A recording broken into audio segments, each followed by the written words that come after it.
출애굽하는 이스라엘이라는 제목으로 말씀을 증거합니다. 필립 얀시가 지은 한밤을 걷는 기도라는 책이 있습니다. 국민일보에 소개되어 있었는데요, 상당히 인상이 깊더라고요.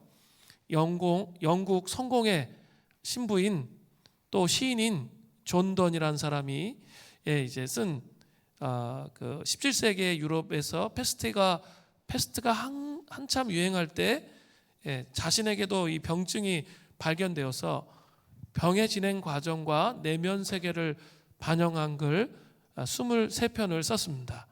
이 책 내용을 중심으로 필립 얀시가 정리한 글이 한밤을 걷는 기도입니다. 이 존도는 비참하다라는 말로 이 글을 시작합니다. 당시 런던은 패스트가 세 차례 휩쓸면서 인구의 3분의 1은 죽었고 3분의 1은 다른 곳으로 이주했고 3분의 1이 남은 그런 상황이었습니다. 팬데믹의 공포 속에 살던 이들은 왜 우리에게 이런 고난이 닥쳤는지를 알기 위해 신부인 존 던을 찾아갔습니다.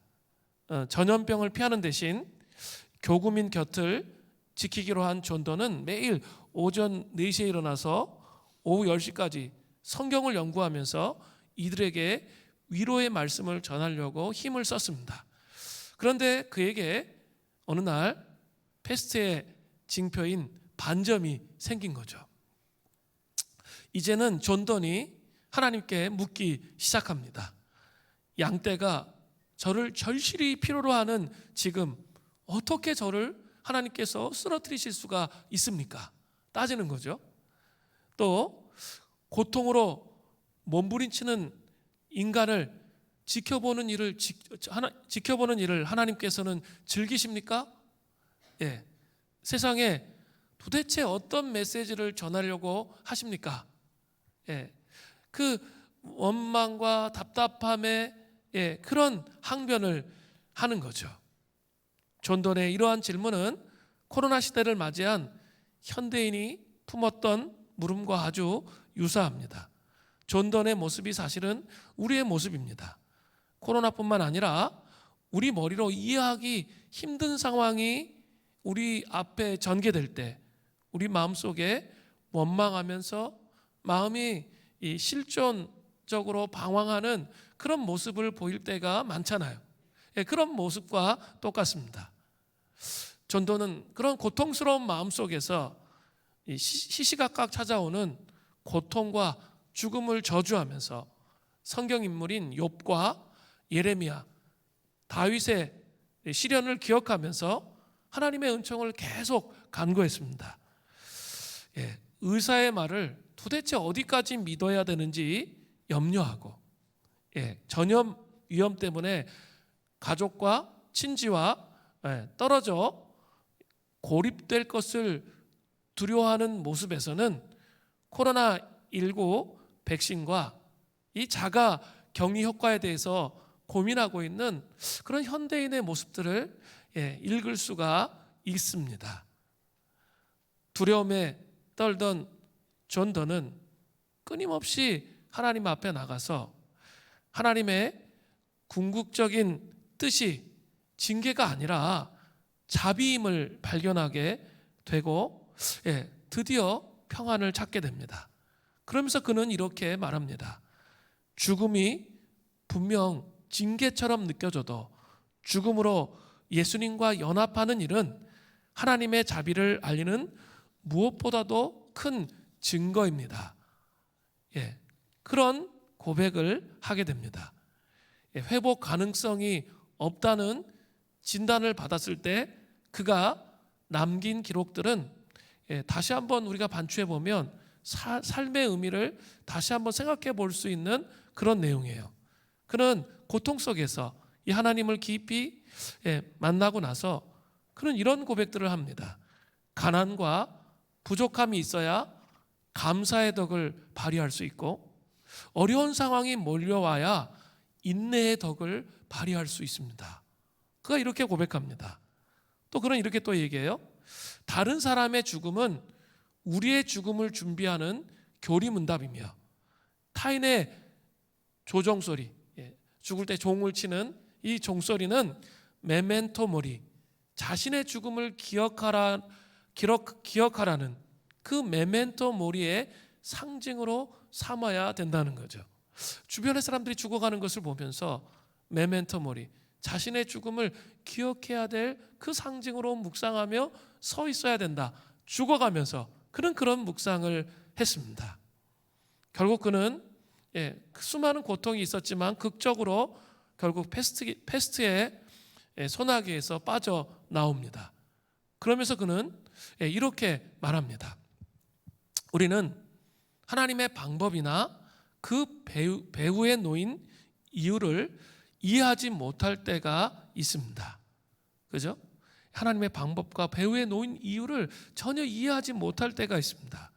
그러나 가장 중요한 질문은 이것입니다. 하나님은 믿을 수 있는 분인가? 때로는 하나님의 방법과 배후에 있는 일들에 대해서 이해하지 못하지만 우리가 던져야 할 질문, 가장 중요한 것은 하나님은 정말 믿을 수 있는 분인가? 라는 질문을 던져야 된다는 거죠. 과연 우리의 실존의 위기 앞에 내가 원하지 않는 일들이 막 펼쳐질 때 하나님은 믿을 수 있는 분이십니까? 물어야 돼요. 정말 내가 원하지 않는 일들이 펼쳐질 때 하나님은 정말 믿을 수 있는 그런 분이시냐라는 거예요. 우리는 한국 교회가 기복주의 신앙에 빠져서 정말 병들었다, 그런 얘기를 정말 많이 하는데요. 근데 자기 자신을 좀 돌아보면서 우리가 얘기할 필요가 있어요. 그러면 함부로 말하기가 쉽지 않아요. 우리도 있죠. 이 하나님의 뜻 앞에 순복하며 하나님의 선하신 뜻을 받아들이기보다는 지금 내 앞에 놓여진 일들에 대해서 기도의 응답이 오지 않을 때 어떻게 해요? 기복적인 반응을 하는 거죠. 원망을 하고 불평을 하고 그렇게 하는 경우가 많다는 거죠. 성경에 있는 하나님이 아니신 내가 내 중심적인, 그래서 내가 복을 구했는데 그 복이 오지 않을 때 원망하고 복이 오면 행복해하고 그런 삶을 살고 있지 않은지 살펴야 된다는 거죠. 우리의 실존의 위기 앞에서 하나님은 정말 믿을 수 있는 분이십니까? 존더는 강하게 그렇다, 그렇게 말했습니다. 오늘 본문은 출애굽하는 이스라엘 백성에 대한 이야기가 반복적으로 나타납니다. 이 반복적인 이야기를 통해서 하나님을 온전히, 하나님의 선하심을 온전히 신뢰하시는 그런 은혜가 있기를 간절히 바랍니다. 먼저 이제 본문으로 돌아와서 10번째 재앙이 어떻게 진행됩니까? 출애굽기 12장 29절부터 30절에 보니까 밤중에 이 아비벌 14일이죠. 여호와께서 애굽 땅에서 모든 처음 난 것, 곧 왕위에 앉은 바로의 장자로부터 옥에 갇힌 사람의 장자까지와, 그죠? 아주 비천한 사람의 장자까지와 가축의 처음 난 것을 다 치심해, 다 죽였어요. 그죠? 처음 난 거는. 그 밤에 바로와 그 모든 신하와 모든 애굽 사람이 일어나고 사람들이 막 죽어나가니까 잠을 깰 수밖에 없는 거죠. 그리고 애굽에 큰 부르짖음이 있었더니 갑자기 한밤중에 전부 다 곡소리가 난 거죠. 이는 그 나라에 죽음을 당하지 않은 집이 하나도 없었음이었더라. 10번째 재앙은 지금까지 9가지 재앙과 커다란 차이점이 있습니다. 다른 재앙은 일종의 엑스트라였습니다. 그런데 이 10번째 재앙이야말로 주인공 역할을 하는 그런 재앙이에요. 한순간에 갑작스럽게 약속하신 대로 이루시는 그 하나님의 두려운 심판이 너무나도 잘 나타나고 있습니다. 처음 9가지 재앙들은 3개씩 세트가 나눠져 있어요. 3개씩 일관성 있게 제시하면서 나갑니다. 그러나 이 10번째 재앙은 전적으로 따로 취급해요. 그리고 지금 이게 한 번 듣는 게 아니죠. 지금 강의 설교를 쭉 이어가면서 또 반복해서 듣잖아요. 이 반복해서 언급하면서 이 재앙이 클라이막스다. 이걸 지금 이 본문이 설명하고 있는 거예요. 그러면서 또 반복해서 6월절과 무교절을 또 설명해요. 뒷부분에 가면. 오늘은 본문 말고 13장 초반까지 또 반복적으로 6월절과 무교절을 설명하면서 이게 얼마나 중요한 것인가, 그런 내용들이 나타나고 있다는 거죠. 자, 이러한 두려운 하나님의 심판이 임하자 어떤 일들이 일어납니까? 위대한 하나님의 승리가 이스라엘 백성들에게 나타나기 시작하는 거예요. 제가 위대한 하나님의 승리라고 그랬어요. 위대한 하나님의 승리가 나타납니다. 첫 번째는 바로와 애굽 사람들이 항복하는 거죠.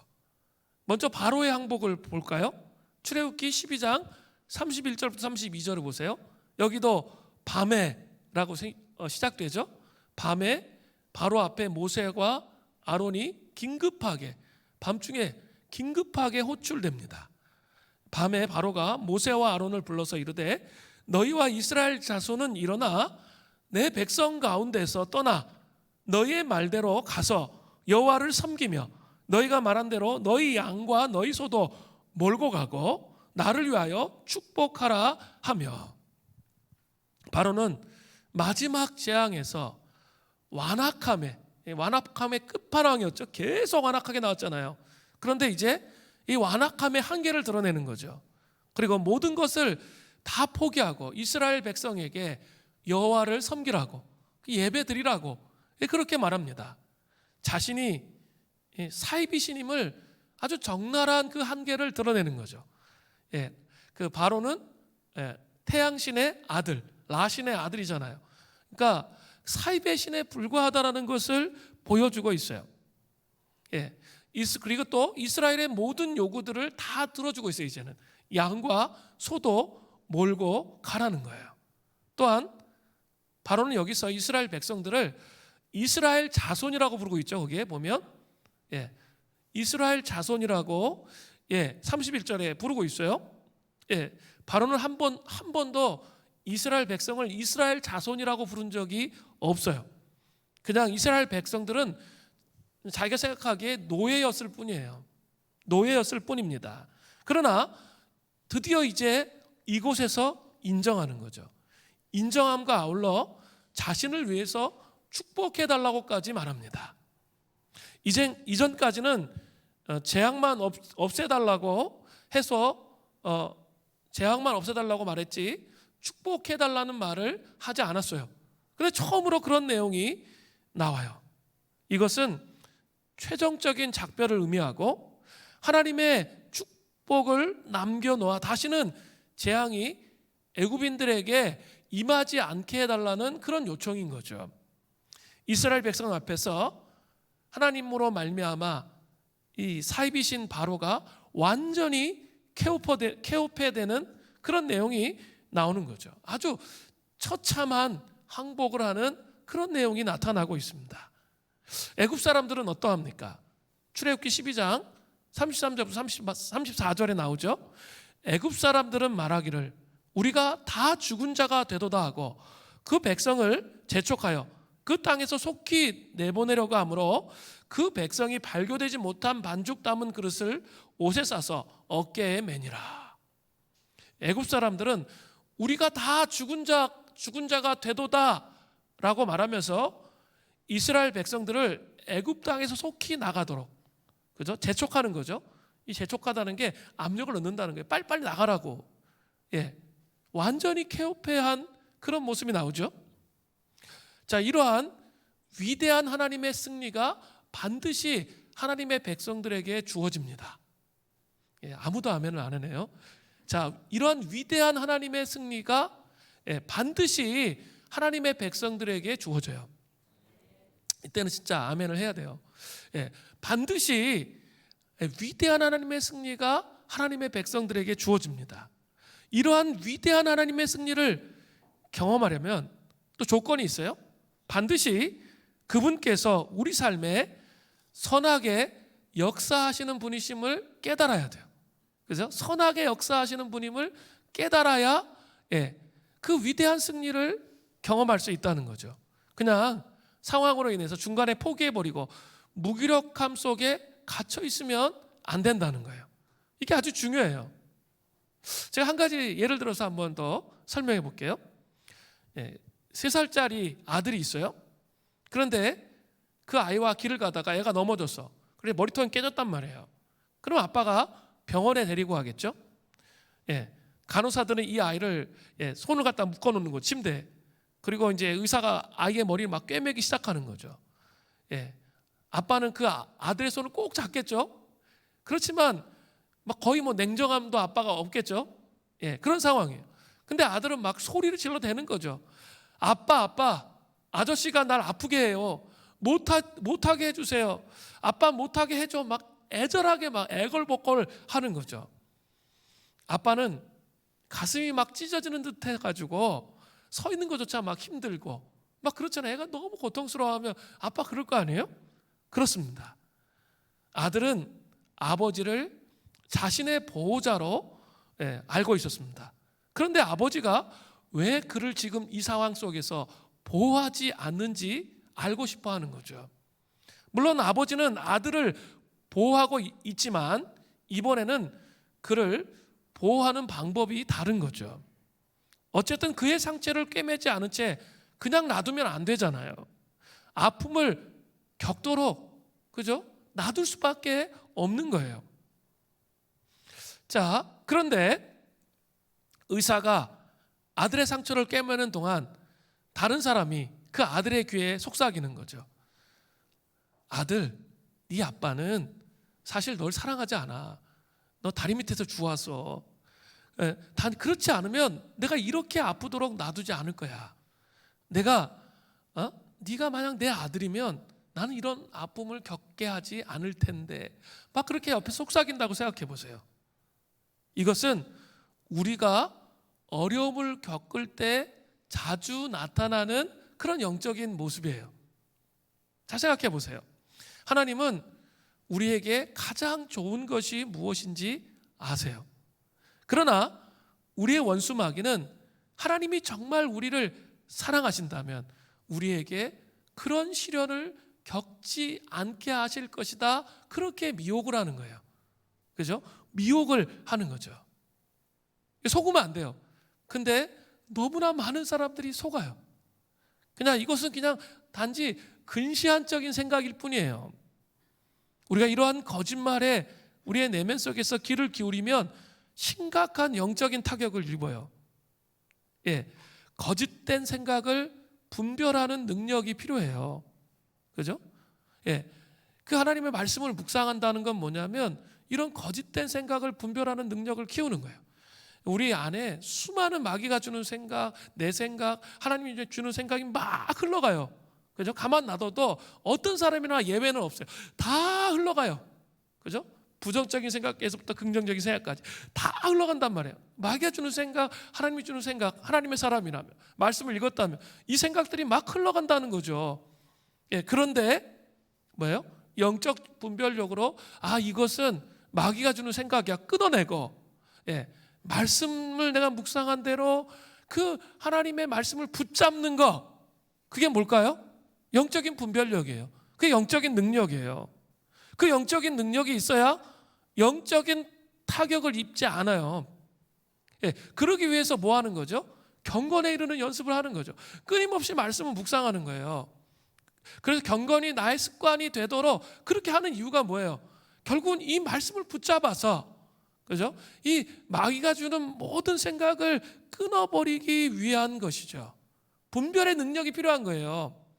그냥 아무 생각이나 다 내 생각이 아니에요. 이걸 자꾸 자기 생각이라 생각하면서 자기를 학대하고 자기를 못 살게 굴고 자기를 힘들게 하고 근시안적인 생각이에요. 영적인 타격을 지금 입었잖아요. 사람들이 막 이렇게 비난하는 메시지, 뭐 남편의 비난, 자녀의 비난, 아내의 비난, 뭐 부모의 비난, 뭐 여러 가지 메시지가 있을 수 있잖아요. 하나님이 나를 어떻게 생각하시는지 성경적 메시지를 듣는 게 아니라 이 메시지를 자꾸 붙잡는 거죠. 그러면 어때요? 영적인 타격을 입어요. 그렇게 되어 있습니다. 하나님이 우리의 삶에 역사하셔서 위대한 승리와 구원을 주실 것을 믿는 삶이 되시기를 간절히 바랍니다. 여러분 믿으셔야 돼요. 위대한 승리를 하나님이 여러분의 삶에 주실 거예요. 그것을 받기 위해서 또 우리가 해야 될 게 있어요. 이따 또 설명을 할 텐데 위대한 승리를 주실 거예요. 하나님은 선하세요. 그래서 전던이 그 고민하는 실전이 반드시 우리의 삶 속에 있어요. 그 어떤 사람도 죽음 앞에서 그 고난, 정말 이해되지 않는 고난 앞에서 씨름하지 않는 사람은 없어요. 그러나 그 하나님의 선하심이 우리 가운데 신뢰가 될 때, 그때 위대한 승리를 경험하게 되는 거예요. 두 번째로 위대한 하나님의 승리가 이스라엘 백성들에게 애굽 사람의 물품을 취함으로 드러나요. 출애굽기 12장 35절부터 36절을 보세요. 이스라엘 자손이 모세의 말대로 하여 애굽 사람에게 은금 패물과 의복을 구하매 여호와께서 애굽 사람들에게 이스라엘 백성에게 은혜를 입히게 하사 그들이 구하는 대로 주게 하심으로 그들이 애굽 사람의 물품을 취하였더라. 애굽 사람의 물품을 취하게 된 이유가 뭐예요? 36절 전반절에 여호와께서 애굽 사람들에게 이스라엘 백성에게 은혜를 입게 하셨다는 거죠. 이것은 애굽 사람들에게 이스라엘 백성들이 너무나 커 보이도록 하나님께서 역사하신 거죠. 하나님이 얼마나 위대하신지, 그래서 이스라엘 백성이 얼마나 위대하신지 그걸 보게 하셨다는 거예요. 지금 애굽 사람들은 애굽의 모든 장자를 치시는 재앙으로 인해서 완전히 멘붕 상태에 빠져 있는 거죠. 어떻게 하든지 이스라엘 백성들과 빨리 결별하고 싶었습니다.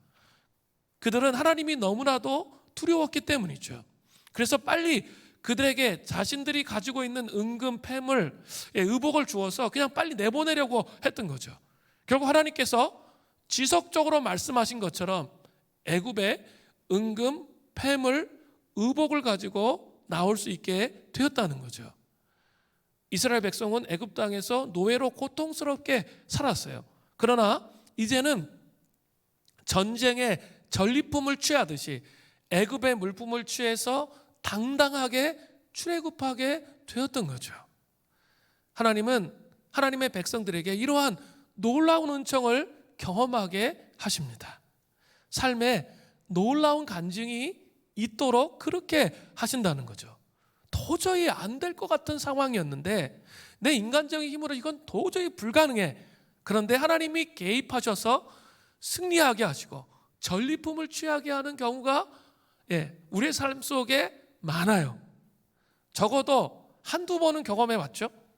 그리스도인이라면 정말 이건 불가능한 상황인데 하나님이 개입하셔서 문을 여시는 것을 경험하게 된다는 거죠. 질병의 문제, 이직의 문제, 결혼의 문제, 자녀의 문제, 취직의 문제, 성품의 문제, 여러 가지 문제 가운데 하나님의 위대한 승리를 경험하는 경우가 반드시 있기 때문에 지금 이 자리에 우리가 앉아 있는지도 몰라요. 그러나 조심해야 할 게 하나 있다는 거죠. 토마스 아켄피스가 이 그리스도를 본받아에서 이렇게 말해요. 자신이 회심한 지 얼마나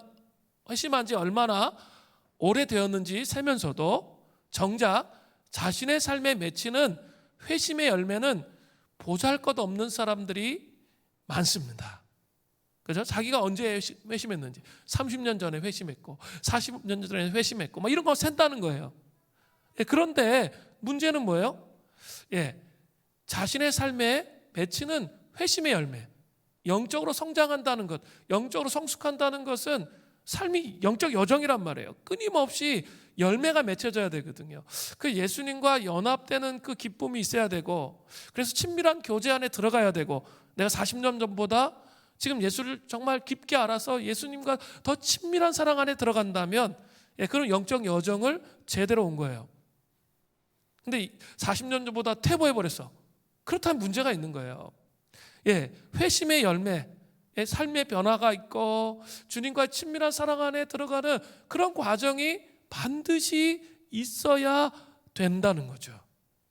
그렇다면 하나님이 이 위대한 승리를 경험하게 하시고 이런 여정을 살아가도록 하시는데, 사람들의 문제는 뭐냐면 그 위대한 승리를 주신 하나님을 바라보는 게 아니라 선물을 붙잡는 거죠.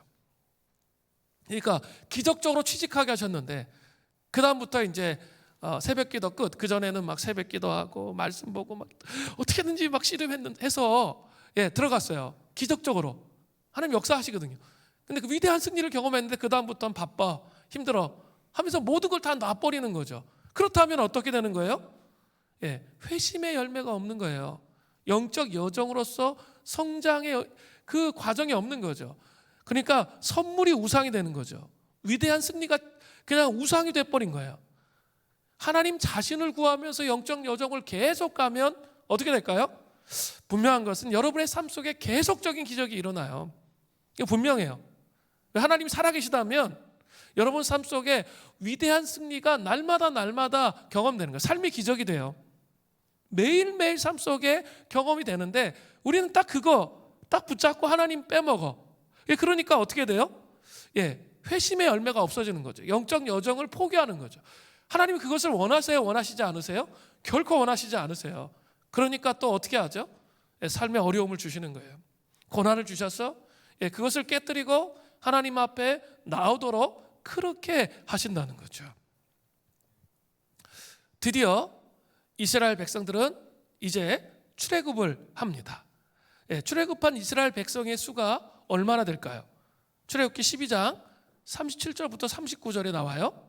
이스라엘 자손이 라암셋을 떠나서 숫곳에 이르니 유아 외에 보행하는 장정이 60만 가량이요 수많은 잡족과 양과 소와 심이 많은 가축이 그들과 함께 하였으며 그들이 애굽으로부터 가지고 나온 발교되지 못한 반죽으로 무교병을 구웠으니 이는 그들이 애굽에서 쫓겨남으로 지체할 수 없었으며 아무 양식도 준비하지 못하였음이었더라. 자, 37절에 보면 유아 외에 보행하는 장정이 60만 명이나 되어 있죠. 유아라는 히브리어는 타프라고 하는데 이것은 공동 번역을 보면 딸린 식구를 의미하는 거예요. 딸린 식구. 그냥 아이들만 얘기하는 게 아니라 딸린 식구를 이야기하는 거죠. 여자들과 아이들을 의미하는 거예요. 그러니까 이들을 제외하고 장정만 60만이에요.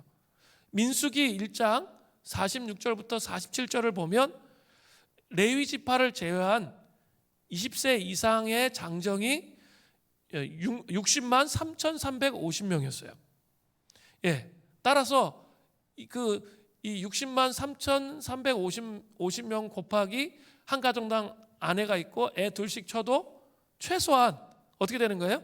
200만이 넘는 거죠. 200만의 사람 이상의 사람이 출애굽을 했다고 볼 수 있는 거죠.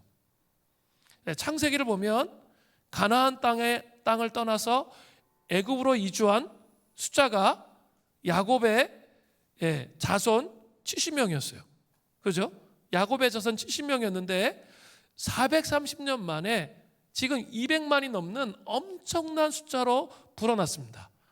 어떻게 이게 가능했을까요?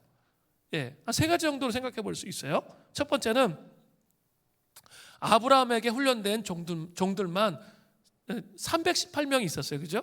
창세기 14장 14절에 보면 나오잖아요. 그러니까 야곱의 12아들에게도 각기 딸린 종들이 있어서 함께 애굽으로 이전했을 가능성이 큰 거죠. 일단 그렇게 숫자가 많이 있었을 것이고, 두 번째로 비옥한 지역에 머물렀죠. 고센 땅. 그리고 하나님의 특별한 출산의 복이 임했어요. 출애굽기 1장 7절에 나오잖아요. 이스라엘 자손이 생육하고 불어나 번성하고 매우 강하여 온 땅에 가득하게 된지라. 그죠? 하나님의 비옥한 땅에서 번성한 축복을 하도록, 번성하도록, 낳고 또 낳도록 그렇게 허락해 주셨다는 거죠. 또 출애굽기 12장 38절에 보면 출애굽 시 수많은 잡족들이 따라 나왔어요. 이 잡족들 중에서 이렇게 유월절에 참여할 수 있는 사람이 오늘 본문에 다음에 나와요. 할례 받은 사람. 그러니까 그 이방인이라 할지라도 할례를 받고 이스라엘 공동체 언약의 백성으로 들어오면 유월절 만찬을 먹을 수가 있는 거예요. 그죠? 그 많은 그 잡족들 중에서 이 들어온 그런 사람들이 있었다는 것을 알 수 있죠. 그냥 순수하게 유대인 그 12지파 그 야곱의 아들 그것만 있었다고 볼 수는 없다는 거예요. 수많은 사람들이 열려져 있었던 거예요. 믿음으로 그 여호와의 신앙을 받아들이면 그들이 이렇게 함께 이스라엘 공동체 안에 들어오도록 그렇게 되어 있었다는 거죠. 이런 것들을 살펴보면서 깨닫게 되는 것은 가나안 땅에서 하나님의 나라를 건설하시고자 하시는 하나님의 의지가 아주 강력하셨다는 거예요. 그러니까 막 낳고 또 낳고 많은 노예들을 모으게 하시고 또 할례받게 하시고 뭐 이런 과정을 통해서 200만 이상의 사람들이 민족을 이루게 되었다는 거죠. 자, 이제 이 두 번째가 중요한데 이제 그거 좀 잘못되어 있는데요. 그 제가 주보에 실은 게 이스라엘 백성의 애굽의 기간이에요. 이스라엘 백성의 애굽에서의 기간. 한 가지 더 살펴볼 게 뭐냐면 이스라엘 백성들이 애굽에서 얼마나 있었냐라는 거예요. 이게 중요한데요. 출애굽기 12장 40절부터 42절에 보니까 이스라엘 자손이 애굽에 거주한 지 430년이라. 430년이 끝나는 그날에 여호와의 군대가 다 애굽 땅에서 나왔은즉 이 밤은 그들이 애굽 땅에서 인도하여 내심으로 말미암아 여호와 앞에 지킬 것이니 이는 여호와의 밤이라. 이스라엘 자손이 대대로 지킬 것이니라. 자, 여기서 그 애굽에서 살았던 시간이 나오죠. 얼마예요? 430년이에요. 430년이에요. 이스라엘의 출애굽은 무계획적으로 아무 생각 없이 그냥 이루어진 게 아니라는 거예요. 무려 430년 전에 하나님이 아브라함에게 약속하신 것을 따라 되어진 일이에요. 그런데 우리가 여기서 유심히 또 살펴봐야 될 게 있어요. 창세기 15장 13절이에요. 자, 여호와께서 아브라함에게 이르시되 너는 반드시 알라. 내 자손이 이방에서 객이 되어 그들을 섬기겠고 그들은 400년 동안 내 자손을 괴롭히리니.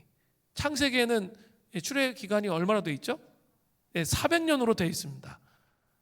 자, 그러면 이제 난제가 생기죠. 30년이라는 차이가 왜 생기는 걸까요? 이걸 좀 해석을 해야 돼요. 해석의 키는 바로 창세기 15장 13절 아까 400년 읽었죠? 그 바로 창세기 15장 16절에 해석의 키가 있어요. 이렇게 되어 있거든요. 창세기 15장 16절에 내 자손은 4대 만에 이 땅에 돌아오리니. 이 4대 만이라는 게 중요해요.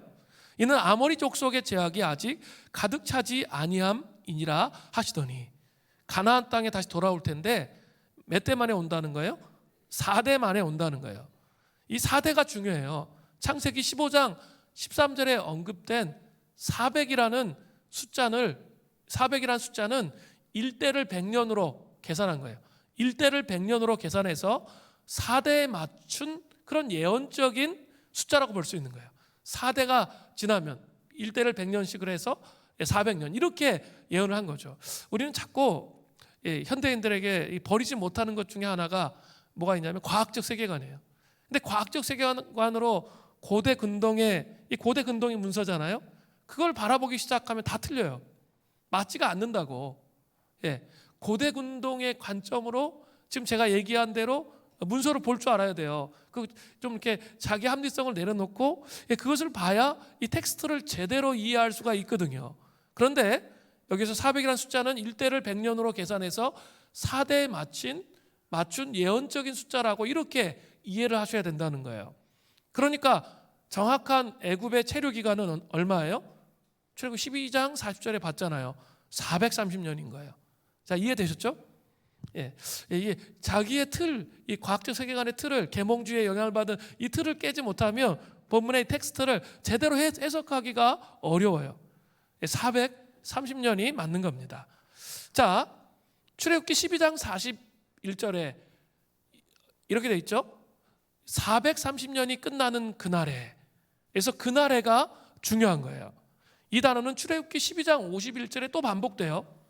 바로 그날에 이렇게 시작되죠. 바로 그날에 여호와께서 이스라엘 자손을 그 무리대로 애굽 땅에서 인도하여 내셨더라. 바로 그날에라는 거예요. 이 날은 바로 하나님이 약속하시고 계획하신 그 날이었던 거죠. 이 날은 애굽의 노예 생활이 끝나는 날이에요. 출애굽의 날이에요. 이 날을 하나님께서 무려 430년간 계획하고 기다리신 날이라는 거죠. 430년간 계획하고 기다리셨다는 거죠. 이 날은 우연히 역사 속에서 발생해서 생긴 그냥 에피소드, 출애굽은 그냥 에피소드야, 그냥 이렇게 신화야, 그런 게 아니라는 거예요. 전적인 하나님의 주권에 의해서 계획된 그런 날이라는 거예요. 이게 중요해요. 그러면 이제 우리 쪽에서 좀 생각해 봐야 될 게 있어요. 무려 이 430년간의 오랜 간극을 볼 때 이 하나님의 일하심을 묵상해 봐야 돼요. 우리는 이렇게 좀 자기 변화를 위해서, 삶의 변화를 위해서 조금 하나님 제발 변화시켜 주세요. 기도 끝나는 순간 짠! 변화되기를 원하죠. 근데 그런 일 안 일어나죠. 잘 아셔야 돼요. 하나님의 속성을 잘 모르고 있는 거예요. 그게 바로 기복적인 거예요. 그게 아니라는 거예요. 하나님은 지금 어떻게 하셨어요? 무려 하나님의 계획이 있으신데 4대 대를 잇는 거예요. 1대 때도 안 일어나, 2대 때도 안 일어나, 3대 때도 안 일어나, 4대를 지나야 일어날 수 있는 그 계획을 잡으시는 거예요. 응? 그 계획을 잡으신다고요. 근데 우린 너무 급해. 그리고 지금 당장이야. 근데 요셉도 한번 보세요. 요셉이 17살 때 그죠? 꿈을 꿨잖아요. 모든 벽단이, 가족들이 벽단이 자기에게 절하는 꿈, 그게 곧바로 이루어졌어요? 아니에요. 오히려 그 꿈을 보고 13년 동안 바닥으로 기었어요. 애굽의 총리 대신 30살에 되는데 17살부터 13살까지 30살까지 뭐 했어요? 일단은 강제로 형제들한테 배신당해가지고 팔려갔잖아요. 애굽으로. 그리고 또 애굽에서 열심히 했는데 또 오해받아가지고 감옥 갔잖아요. 그게 요셉의 13년간의 일생이었어요. 여러분, 하나님이 선하신가? 이런 고민할까요? 안 할까요? 할 수 있죠. 예? 그런 시간이 무려 13년이었어요. 모세는 어때요? 3분의 1은 자기 뜻대로 살았고 3분의 1은 뭐 했어요? 광야에 있었고 3분의 1 하나님께 쓰임 받았어요. 그리고 무려 40년 동안을 돌았어요. 그리고 나서 쓰임 받았다는 거예요. 이걸 생각해 봐야 돼요. 이게 성경을 잘 읽어보시면 이렇게 우리는 뭐든지 다 우리 때 이루어지는 걸 바래요. 저도 그래요. 성질이 급해가지고 또 인스턴트적이어서 현대인들은 다 자기 때 이루어지기를 바래. 그런데 하나님은 그게 아니에요. 너희 때 이루어지지 않으면 다음 세대에 이루어진다는 거예요. 우리 자녀 때 아니면 그 다음 세대에 이루어진다는 거예요. 이런 계획을 갖고 계신 거죠. 그렇다면 하나님의 약속, 계획을 성취하기 위해서 우리 쪽에서 준비되어져야 될 게 있다는 거예요. 자, 이해가 되셨죠? 그냥 마음만 급해서는 안 되는 거예요. 마음만 급해서는 하나님의 선하심을 믿을 수가 없어요. 우리 쪽에서 준비되어질 게 크게 두 가지인 거예요. 인내와 내어 맡김이에요. 먼저 인내를 살펴보겠습니다. 하나님의 약속과 그 약속의 성취 사이에는 반드시 인간의 인내를 요구하는 광야의 시간이 있다는 거예요. 이것은 참으로 신비해요. 인간은 매사에 속히 이루어지기를 원해요. 즉시 치유되기를 원하고 즉시 취직되기 원하고 막 이래요. 그죠? 최연소 고시 합격, 최연소 국가대표, 최연소 박사 취득, 최연소 사장 취임, 이런 것들만 화제가 되잖아요. 그러나 성급히 이룬다고 꼭 좋은 게 아니에요. 잠언은 20장 21절에 이렇게 말하거든요. 처음에 속히 잡힌 산업은 마침내 복이 되지 아니하느니라. 잠언에 이런 심오한 말씀이 있는지 몰랐어요. 처음에 속히 잡은 산업은 마침내 복이 되지 않는다는 거예요. 너무 이렇게 지금 눈앞에 보이는 거 잘 되는 거, 주식이나 이렇게 비트코인 이렇게 잘 돼가지고 대박 나는 거, 그러다 쪽박 찰 수 있습니다. 그런 것을 너무 좋아하시면 안 돼요. 서둘러 이루면 그 과정에 견실함이 없기 때문에 부실공사가 되어서 나중에 사고 나기가 쉬워요. 이런 인간의 약점을 잘 아시는 하나님께서는 반드시 시간을 두어서 인내하게 하세요. 시간을 두어서 인내하게 하세요. 그 시간도 대부분 어떻게 해요? 힘든 광야에서 지나게 하세요. 힘든 광야에서. 이 시간은 저주의 시간이 아니라 오히려 하나님과 우리의 관계가 깊어지게 하는 그런 시간이에요. 저는 사실 제 삶을 이렇게 반추해 보면 전 누구보다도 하나님 나라에 열심이 있습니다. 제가 그런 생각이 들어요. 이렇게 제 뇌는 오로지 하나님 나라에 이렇게 많이 세팅돼 있어요. 이제 왜 그렇게 됐냐면 저는 젊은 날부터 제가 젊은 날 캠퍼스에 선교단체 간사를 하면서부터 제 소원과 꿈은 이 하나님 나라를 이루기를 원하는 게 저의 꿈과 소원이었어요. 그런데 제가 하나님의 나라를 한 번에 짠 이루는 삶을 살았다고 여러분 생각하세요? 아니에요. 제가 이렇게 그런 꿈을 꾸면서 이렇게 살았는데, 제가 교회 개척도 그런 원대한 꿈을 꾸면서 제가 정말 하나님 나라를 이루는 그 열망 때문에 사실은 교회 개척을 한 거예요. 근데 제 마음대로 되게 하셨을까요? 아니에요. 저의 약점이 있는데 3번에 2번들이 약점이 뭐냐면 사람을 너무 좋아해요. 그리고 이렇게 너무 인간적인 거 있잖아요. 그걸 너무 좋아해요. 근데 그거를 깨뜨리시는데요, 제가 온갖 배신도 당해보고 다 겪어서 다. 그러면서 이렇게 나중에 알게 되는 거죠. 아, 사람을 신뢰하는 게 아니구나. 하나님을 정말 신뢰해야 되는구나. 이걸 알게 되는 거죠. 이 과정을 지나가게 하신다는 거예요. 저는 제 캠퍼스 간사 시절에 제가 데리고 있었던 사람만 다 합치면 한 200-300명 이상 돼요. 그 정도 사람 데리고 있었어요. 그러니까 또 캠퍼스 시절에 또는 이렇게 막 앉아 있는 시간보다 막 움직이고 돌아다니는 시간 엄청 많았죠. 그리고 막 이렇게 목에 막 기부스가 들어가고 나도 모르게 나중에 생각해 보니까 그랬어요. 그리고 얼마나 거룩한 빛 강성교회 청년들이 끔찍하게 저를 생각해 줬는지 몰라요. 그러니까 더 막 목에 이제 들어갔던 거죠. 근데 개척을 해서 제가 개척하면 그렇게 금방 되리라 했는데 웬걸 안 돼요. 그리고 제가 하는 일은 뭐냐면 저기 어둠 컴컴하고 저는 침침한지도 몰랐어요. 그리고 근데 요새 계속 그러니까 비가 오니까 이렇게 너무 이렇게 좀 이상하더라고요. 그래가지고 이렇게 왜 이렇게 어둡지? 그래서 누구한테 물어보니까 이게 방이 너무 어둡네요. 그래가지고 이렇게 내가 진짜 어두운 방에서 지난 몇 년 동안 아니 5년, 여기 와서 5년이죠, 그죠? 앉아가지고 맨날 말씀 준비하고 씨름하고 이렇게 왜 이렇게 우울하지? 내 마음속에 막 이런 생각 갖고 막 그 씨름하는 그런 과정들이 있었어요. 광야의 과정을 가는 거예요, 저도. 그죠? 저도 이렇게 사람 만나는 거 좋아하고 다 만나러 다녀야 되는데 제 정서는 그걸 다 깨뜨리시는 거예요. 그리고 그 자리에 우울한데 앉아가지고 계속 말씀 준비하는 거죠. 그래가지고 이렇게 사람들이 자꾸 얘기해줘가지고 등을 좀 바꿔야겠다. 진짜 등을 바꿔보니까 환해졌어. 근데 그걸 생각을 못했어요. 이렇게 창문이 없어가지고 왜 이렇게 그렇지? 막 늘 그런 생각이 있었는데 이 발사인의 전환이 안 되는 거죠. 사람들이 제안을 해줘가지고 한번 바꿔보니까 괜찮더라고요. 이렇게 하여간 그렇지만 제가 해야 될 일은 앉아서 늘 말씀 준비하는 거예요. 제가 캠퍼스 시절에는 거의 안 그랬어요. 그런 시간들을 갖는 거죠. 하나님 앞에 홀로 있으면서 뭐예요? 홀로 있으면서 하나님 말씀과 기도 속에 들어가는 거. 그거 자꾸 가르치시는 거예요. 그래서 정말 네가 바라봐야 할 대상이 진짜 누구인지 알게 하시는 거예요. 그 성공이 너에게 그게 독과 같았다. 그걸 알려주시는 거예요. 그게 정말 아무것도 아니다. 사람에게 집착되고 사람을 자꾸 두려워하고 사람을 얻으려고 하는 거 그거 정말 아무것도 아니고 정말 하나님을 바라봐야 된다. 그거를 알게 하시는 거죠. 처절하게 무너뜨리시는 거예요. 그래서 저는 또 이 복음에 대해서 누구보다도 잘 알고 있다고 자부했어요. 복음주의자로서.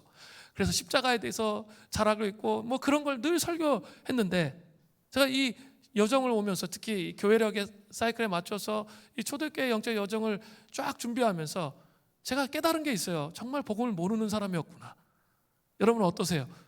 복음을 모르는 사람이었구나를 알게 됐어요. 성육신, 십자가, 부활, 승천, 성령의 능력, 하나님 나라의 통치 이런 것을 내가 온전히 다 이해한 사람이 아니었구나.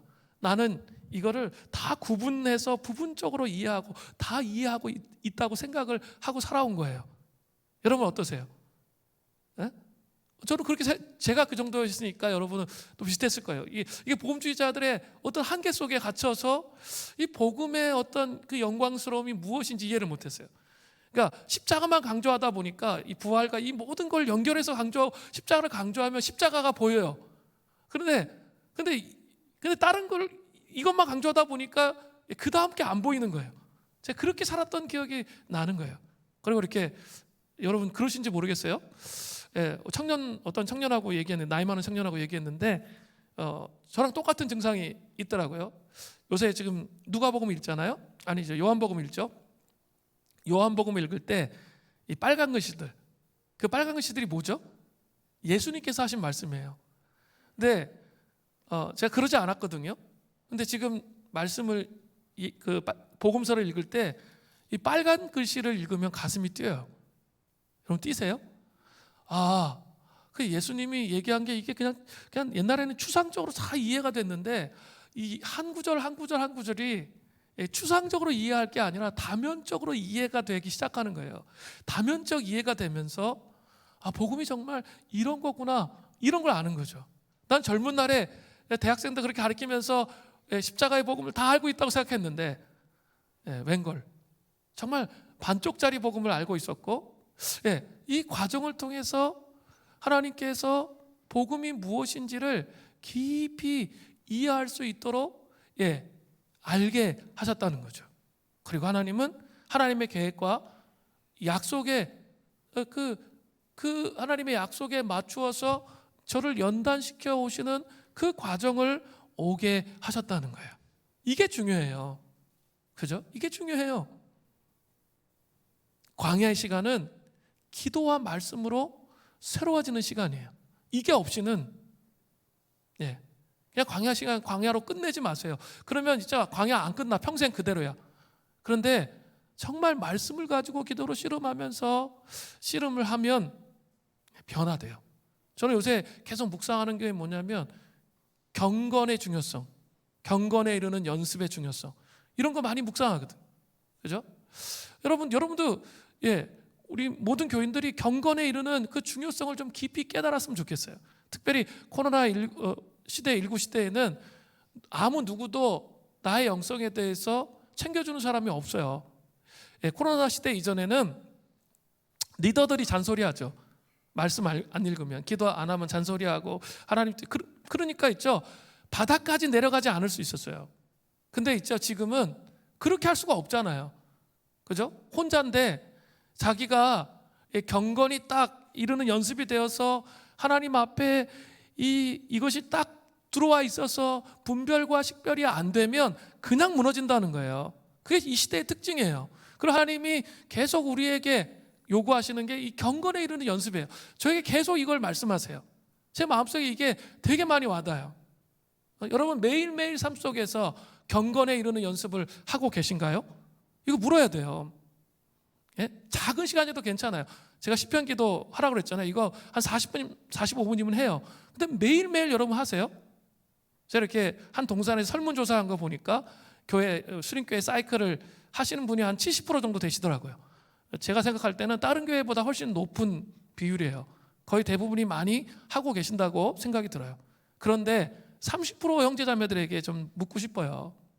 여러분을 통해 삶을 통해서 하나님의 위대한 승리가 경험되기를 원하세요?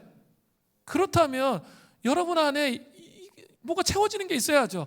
채워져서 이게 차고 넘쳐서 식별이 돼야 위대한 승리, 하나님의 선하심을 끝까지 붙잡고 승리하는 삶을 살아갈 수 있게 되는 거예요. 그런 거 없이는 안 돼요. 그 누구도 그런 거 없이는 안 돼요. 끊임없이 자기가 그 씨름을 하셔야 돼요. 제가 계속 시편 기도하라고 말씀드렸잖아요. 그러면서 제가 말씀드리는 게 뭐예요? 이렇게 지금 예배의 갱신과 부흥이 이 공동체에 와야 된다 그랬죠? 근데 시편 기도를 하는 것은 예배 속에서 하나님을 만나기 위해서 준비하는 거예요. 매일매일 시편을 통해서 예배 문턱에 들어가야 된다고 제가 말씀드렸잖아요. 그죠? 그런 씨름을 하다가 예배 드리러 와보세요. 느낌이 확 달라요.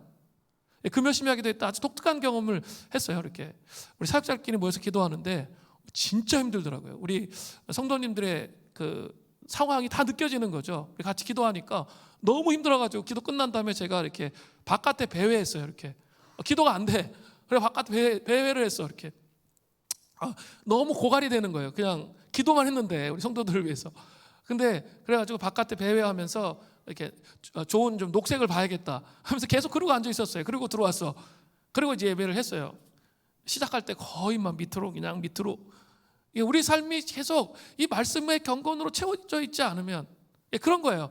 그런데 정말 이렇게 또 상당수의 사람은 시편을 통해서 예배에 대한 사모함이 있잖아요.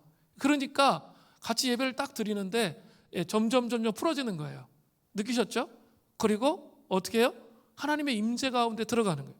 많은 사람, 또 70%의 많은 사람들은 어때요? 예배를 갈망하잖아요. 시편을 통해서 매일매일을 통해서 예배 속에서 하나님을 경험하기를 원하는 그 마음으로 준비되어서 오니까 예배가 달라지더라고요. 그 몇십여 기도에. 그리고 주일 예배가 그렇게 되면 달라지는 거예요.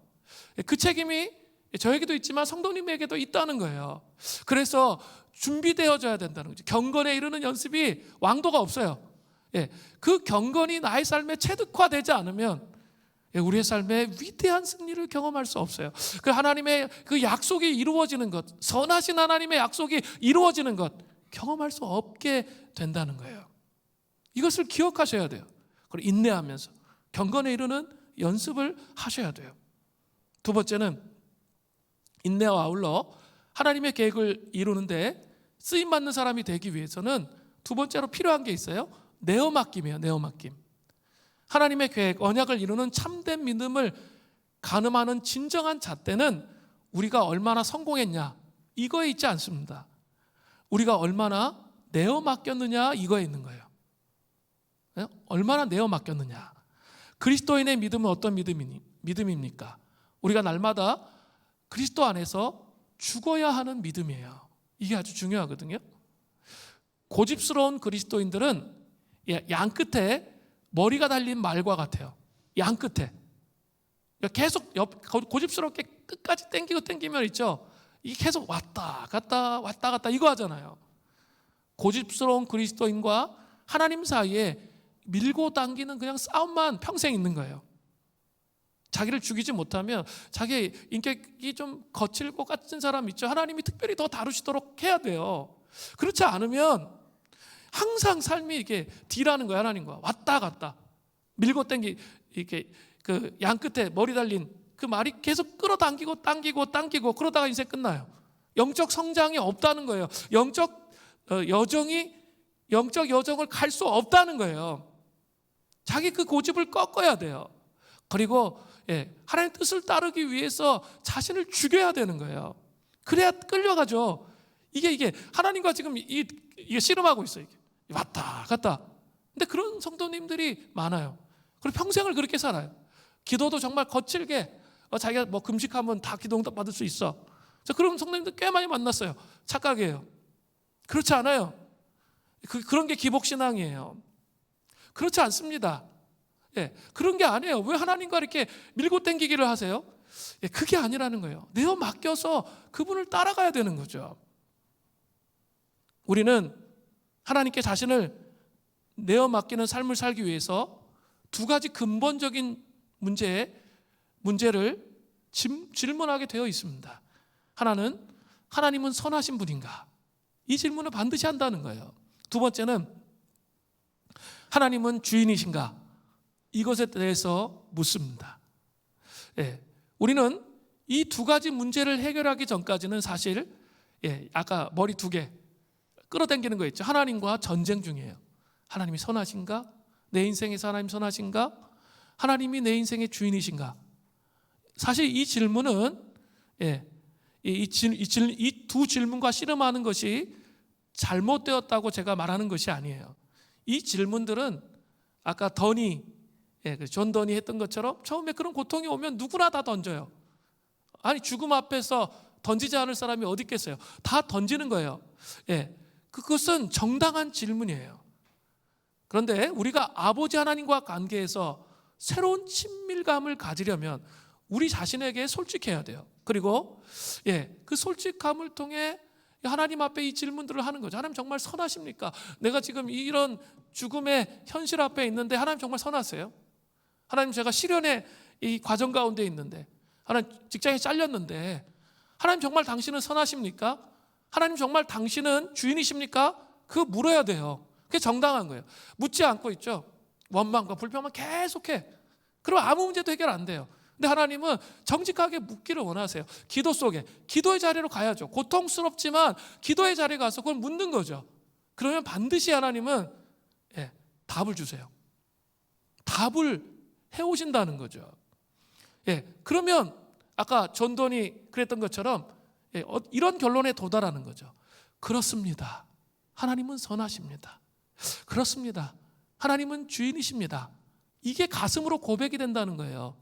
이 머리에서 원망과 불평이 내 삶에 이렇게 매듭을 이렇게 하신 하나님에 대해 원망과 불평이 가득 차 있었는데, 기도 속에서 씨름을 하다 보면 이게 된다는 거예요.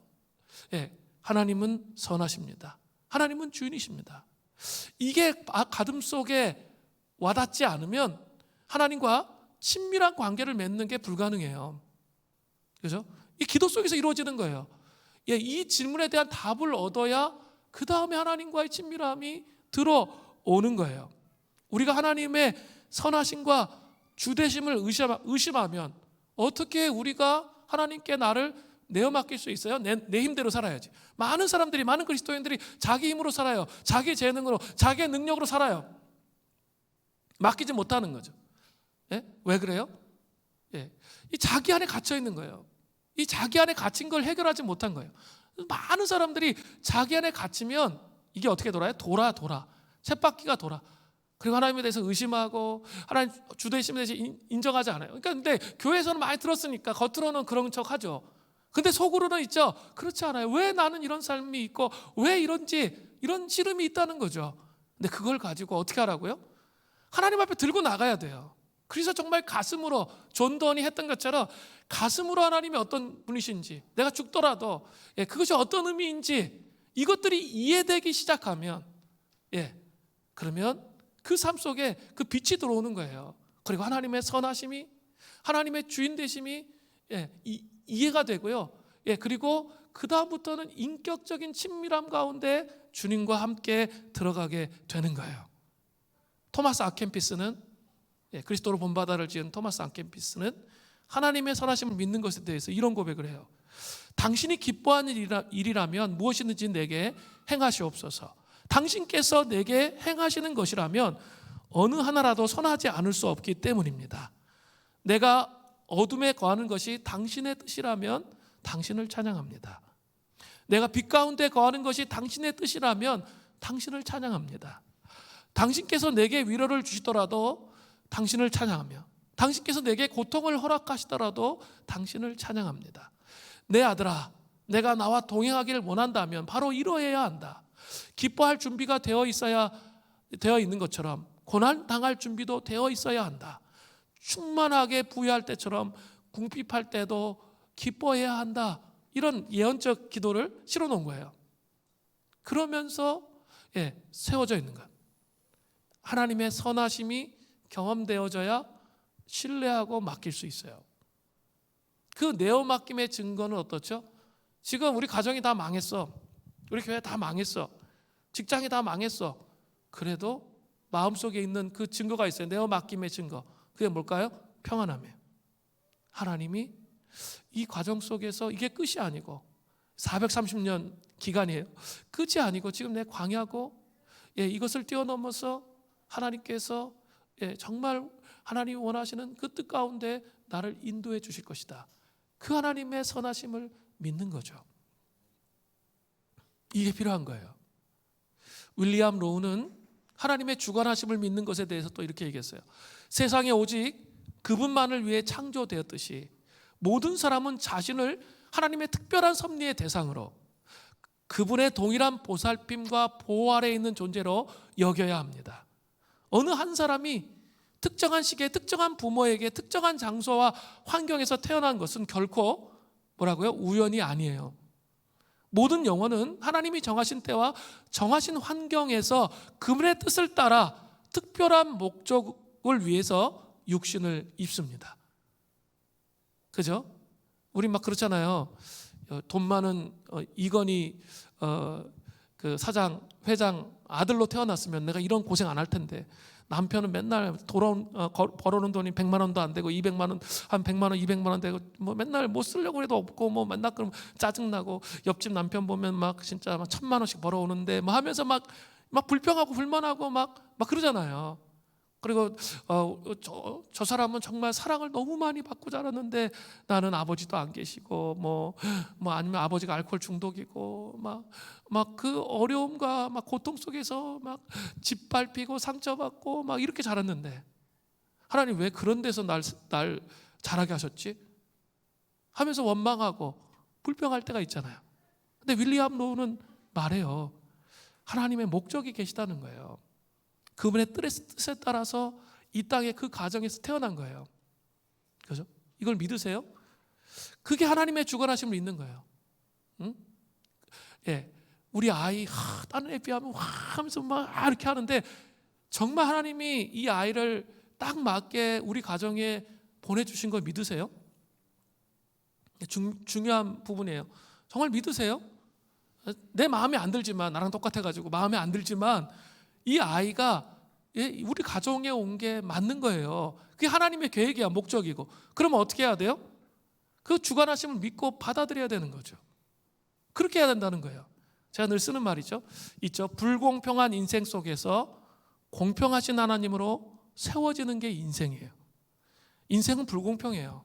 그러나 그 불공평한 인생, 그래서 내가 막 그 안에 갇혀 살아갈 수밖에 없는데, 하나님의 손에 내 인생이 올려졌어요.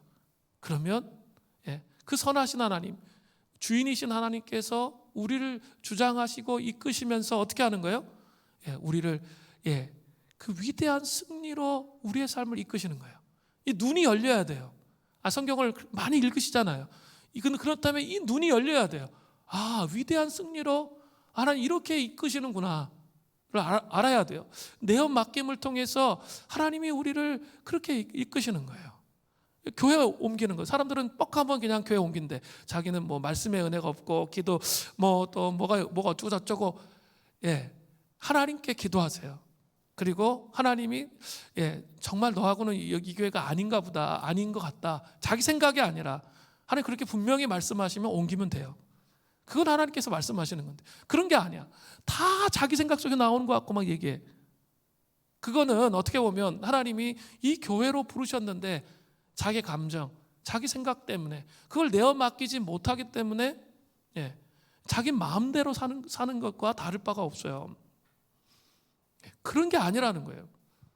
그냥 너무 쉽게 생각하면 안 돼요. 세상에 교회가 너무 많은데 교회가 여기뿐이냐, 이런 식의 생각을 갖는다는 거는, 그거는 정말 하나님을 모르는 사람의 태도예요. 절대 그렇지 않습니다. 하나님의 부르심이 있어요. 교회마다 그 부르심이 있단 말이에요. 그래서 부르심을 입은 거예요. 그렇다면 하나님이 말씀하시기 전까지는 그곳에서 최선을 다해야 되는 게 하나님 인도하심이에요. 그리고 이렇게 공동체라는 게 그래요. 이렇게 뭐 희노애락이 다 있어요. 어디 가나 다 똑같아요. 아무리 좋다고 생각해도 다 똑같거든요. 그런데 그 희노애락의 과정을 통해서 하나님을 배우게 되는 거예요. 그렇죠? 사람을 온전히 의지할 게 못 된다는 걸 배우셔야 돼요. 그리고 하나님을 의지해야 된다는 것을 배우셔야 된다는 거죠. 그렇게 해야 건강한 영적 여정을 끊임없이 걸어가는 하나님의 사람이 될 수 있어요. 친밀함 가운데, 그죠? 내어놓음을 통해서 가는 거예요. 아빌라의 테레사는 이렇게 말했어요. 기도를 시작하는 모든 인간의 온전한 목적은 이것은 매우 중요한 것이므로 잊어서는 안 된다 해놨는데, 자신의 뜻을 하나님의 뜻에 복종시키기 위해 일하고 준비하며 가능한 모든 노력을 기울이는 것이다. 자신의 뜻을 더욱 완전하게 복종시키며 사는 사람이 주님으로부터 더 큰 은혜를 받으며 그분께 더 가까이 나아갈 수 있다. 기도의 목적이 분명해야 돼요. 그냥 내 뜻을 관철시키는 게 아니에요. 자신의 뜻을 하나님의 뜻에 복종시키는 거예요. 그러면 그 사람에게 훨씬 더 큰 은혜가 임한다는 거예요. 그런 사람에게 하나님이 친밀한 관계 안에 들어오도록 그렇게 허락하신다는 거예요.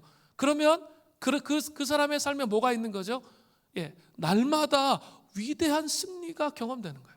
왜 나의 삶에 승리가 없는가 살펴보셔야 돼요. 그 이유는 바로 여기서부터 다 어그러져 있는 거예요. 하나님의 선하심, 하나님의 주권적 통치.